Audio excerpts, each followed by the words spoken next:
everybody, my name is Jenna and today I'm here doing my post-America book haul. A lot of these books I got while I was in America, so if you were watching my reading vlogs you probably would have seen them. Some of them were waiting for me in my room when I got home because I had a couple of packages which was really exciting, and some my friend picked up for me while I was away. So I have a very large pile of books to get through, so we're just going to get started. They're not particularly in any order. I will be showing the books from America first, but like inside of that there's no order. So the first book I have to show you is Sea Fire by Natalie C. Parker. So this book follows a girl named Caledonia Styx who, after a tragic mistake, finds her family ripped away from her, and she and her best friend then sail the seas with an all-girl crew, basically trying to take down this evil guy's big empire. It is badass. It is full of kick-ass female pirate characters. Like these chicks are pirates and they're awesome at it, but they're not pirates in like the general sense of pirates. They're cooler pirates in a way. It is a high fantasy set at sea. It's got explosive characters, explosive moments, and altogether it just was a really interesting book that leaves your mind blown at the end. Literally, something happened and I was like, what do you mean? I don't understand. I need book 2 now. The next book I have is Light Years by Cass Morgan. This is the first in a new series by the author of The 100, which is Cass Morgan, and it follows a group of cadets up in space at the academy. Finally, the Quacha Academy is accepting students from all over space, which means that it is no longer the pristine, high-end place that it once was, and it is now accepting people from everywhere. So we follow our 4 main characters. The first is Vespa, who wishes to be captain but loses out her spot to a boy from the wrong side of the asteroid belt, and she is then forced to try to come to terms with the fact that she's not in charge and has to try to figure out how to make her mum proud. We follow Cormac, who has stolen someone else's identity in order to get onto the spaceship. Aaron, who is considered an outsider on the planet he grew up on, who is now up in space and is getting closer to a boy he never thought he'd get close to. And last is Aurelia, who has infiltrated the academy with a dark secret, and if anyone were to find out what that secret is, it would be catastrophic for everyone. This book is science fiction. It's got elements of romance, mystery, a little bit of action adventure, and is a really great space book if you're interested in that kind of thing. Next up we have Mary Poppins by P.L. Travers. This is a fairly self-explanatory book if you know anything about the 1964 film. Follows Mary Poppins as she arrives to take care of the Banks children. In this book though there are 4 of them, not just 2. It's a little bit weird. It's very different from the movie and not one that I would actually recommend if the movie is like one of your favorite things ever. It's like the book equivalent of Don't Meet Your Heroes, like just don't do it. I then have The Continent by Kira Drake. This book follows Vela Sun, who on her birthday takes a trip to the continent only for her plane to crash and her to get stranded there. It is then about her coming to terms with the fact that she is on this planet which has been completely torn apart by violence between 2 warring factions, and is her trying desperately to find her way home. This book is a high fantasy novel which definitely has some issues, namely the pacing issue and the insta-love, but all in all it was a very interesting read. Next up we have The Fandom by Anna Day. This book follows a girl named Violet as she and her friends are transported from a Comic-Con into her favorite series ever. Within the first 5 minutes of being in this series, the series is called The Gallows Dance, and side note, it sounds awesome. I really wanted to read that book as well as this one. Within 5 minutes of being in The Gallows Dance, Violet and her friends accidentally get the main character of the series killed, and Violet has to then take her place in order to keep the canon going so that they can all get home. What follows is this really twisty, turny, kind of dark in places story, which definitely kept me guessing until the very end. This is a high fantasy novel and one that I would really recommend reading, but it's also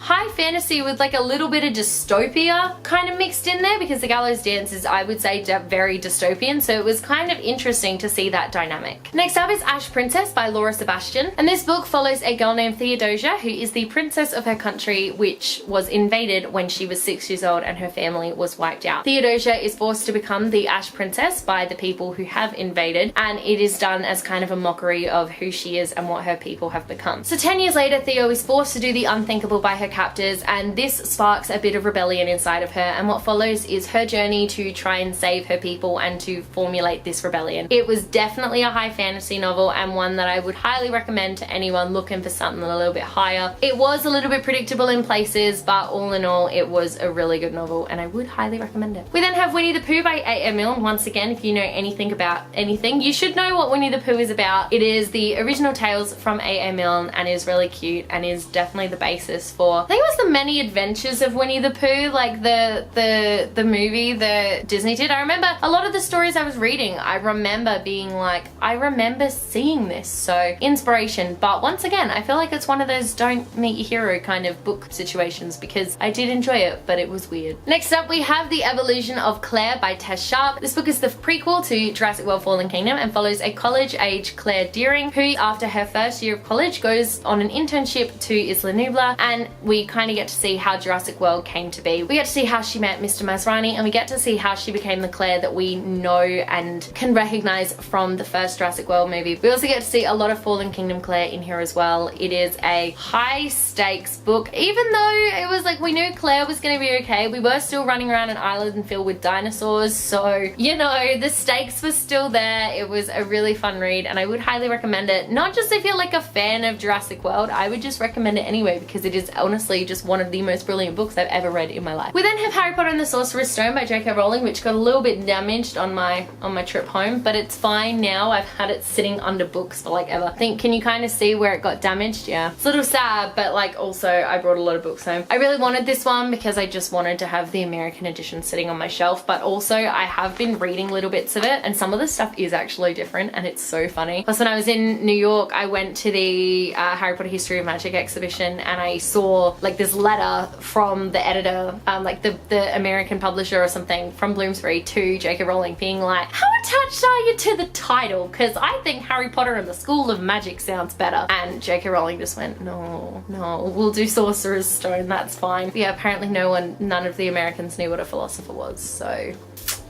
cool. I then have a book that I was given by a friend, and that is Eleanor Oliphant is Completely Fine by Gail Honeyman. Honestly, I have no idea what this one is about. I'm not even sure if I would like this book, but I got it from a friend anyway. And it pretty much looks like it's about a woman who leads a very simple, boring life, and something's missing. I don't know. I really don't. But everyone seems to love it, so. And then last of all, from America, we have two textbooks that I ended up bringing home. One was The Book of Beasts by T.H. White. This is a bestiary. It's got some weird stuff in here. It's basically got animals that they knew about in medieval times, but some of them are not real animals, like there's a phoenix in here and that sort of thing, so I thought it would be really good to use for writing inspiration for, you know, not characters, creatures and whatnot. So that's why I kept this one. And the other textbook I kept was Deepening Fiction by Sarah Stone and Ron Nyron. Wow. And this is just my creative writing textbook, which has got a bunch of really like interesting things about, you know, intermediate and advanced approaches to fiction writing, the writing process, and stuff like how to deal with writer's block, how to deal with rejection, publication, that sort of thing. So I thought this would be really, really helpful. The bits I've read already for class were really helpful, so I'm keen to keep going with this one. And those are all the books that I actually brought home with me from America. So now we will move on to books that were waiting for me when I got home. So first of all was my prize for winning day 4 of the the summer 2018 Biannual Bibliothon.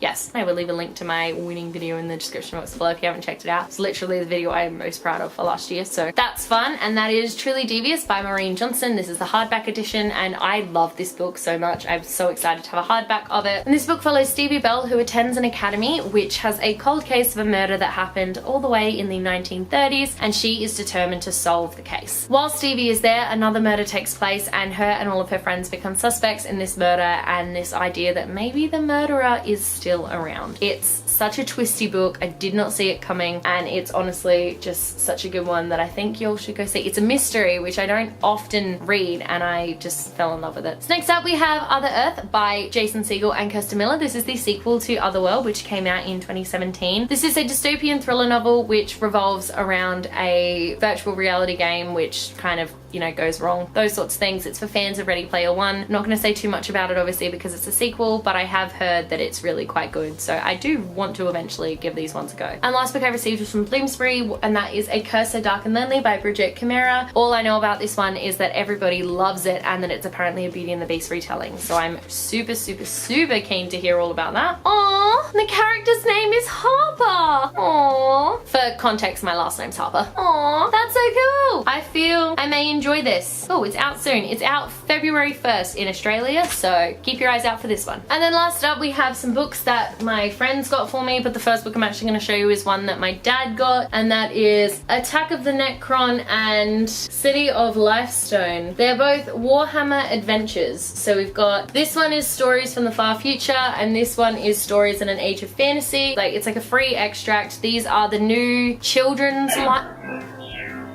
These are the new children's line of books that Warhammer is bringing out, and I apparently think they're meant to be really good. I don't know. David Tennant's doing the audiobooks for them, so might pick up the audiobooks, but like, I like that they're like this for the free extracts because this is really fun. Next up, my friend Emily was giving away some books from her bookshelf, so I picked some up, and the first one I picked up was Doctor Who, 11 Doctors, 11 Short Stories. I love Doctor Who, guys. It's the 50th anniversary collection. Like, I love Doctor Who. So when she said she was getting rid of it, I was like, yeah, I'm gonna take that if you don't mind. So now I have a Doctor Who book. She was also giving away Steampunk, which was edited by Kelly Link and Gavin J. Grant. It is an anthology of fantastically rich and strange stories. I don't know, it looked really pretty when she showed me, and I think it's just pretty much about like an alternate world which is all steampunk, you know, that kind of thing, which is always so much fun. So I am keen to give this one a go. It's super heavy, like super heavy, so I don't know how I'm gonna read it, but I feel like it'll be fun. It's got some pretty cool authors on here. So it's got like M.T. Anderson, Holly Black, Libba Bray, Sean Cheng, Cassandra Clare, Cory Doctorow, Dylan Horrocks, Kathleen Jennings, Elizabeth Knox, Kelly Link, Garth Nix, Christopher Rowe, Delia Sherman, and Yasabu S. Wills. Some of those people I know, some of them I really don't, but it sounds really awesome, and I do really want to read this at some point. Plus that cover is gorgeous. You can't see it, you can only see my camera, but hold on, there we go. How pretty. While I was in America, Maria Lewis came to Adelaide for Supernova and also to release her new book. So I got my friend to pick me up a few things. So she picked me up It Came From the Deep, which is a mermaid story, which I've talked about a lot. I was actually on the book tour for this one, well, the blog tour, so I'm gonna leave a link to my video in the description box below, so check that out if you want to know more about it. But Maria signed it, which is really cute. Jenna, come back from America, we miss you too much, plus the desert sucks. She's not wrong. And then the last book that Emily picked up for me was The Witch Who Courted Death by Maria Lewis. So this was the book that she came to release at Supernova. Well, she had one of her release. I don't know, it was this whole tour. I wasn't there and I was very sad. So this one was also signed, and this one says, Jenna, wish you were casting spells with us, but it's okay because you're having American adventures. How cute. So this book is actually a spin-off of her Who's Afraid series, and it's literally a witch story. It's pretty cool. I don't know a lot about it. All I know is that it's a spin-off of the Who's Afraid series, and it follows a woman named Casper who, after a horrific accident in her home city of Berlin, is kind of thrust into this world. She's a very powerful medium with her and her twin brother, and she kind of ends up searching for I don't know, I'm not doing a very good job. Just read this book. Honestly, just read all Maria's books. They're so good. I also got Emily to pick me up a Vardasia chapter sampler by Lynette Noni because I'm trash. I needed it. I've read the book, but like, I needed the sampler too. And there you go. Those are all of the books that I picked up either in America or post-America. Thank you so much for watching. Let me know in the comment section below if you have read any of these books, because I would absolutely love to know. I can now put all of these books on my bookshelf, or I can attempt to find homes for them anyway, so that makes me very happy. If you like this video, be sure to give it a huge thumbs up, and don't forget to subscribe to my channel so you don't miss a thing. Stay random. Bye.